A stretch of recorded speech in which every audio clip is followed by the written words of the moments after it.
I often talk about my thoughts and my opinions, but rarely do I discuss the values and beliefs that underpin them. I share with you what I see through the lens of my perception, but I have never explained the nature of my perception itself. Let me start by clearing up the biggest misconception that people have about me. People think I'm smug and arrogant and think I'm better than everyone else. And the truth is that while I do find it fun to comedically exaggerate my arrogance, in reality, I'm actually quite critical of myself, at least in the following way.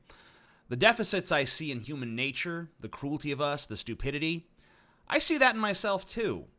When I wonder, why the fuck can't we get off oil even though it's having so many disastrous effects?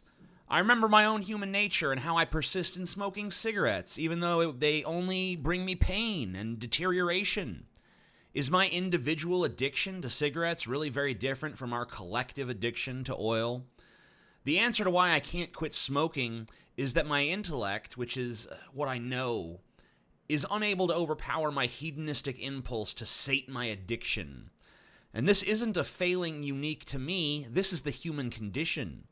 We as a species have shown ourselves time and time again to ignore what we know in favor of what we want, to place desire above reality. But in a way, I find some comfort in seeing that I'm no better or worse than the totality of my species.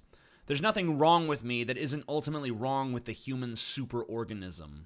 It's nice to know that no matter how flawed I am, I don't have to feel too bad because the entire human species are a bunch of complete and utter fuck-ups. So while I do stand in judgment and condemn stupidity wherever I see it as much in myself as I do anywhere else.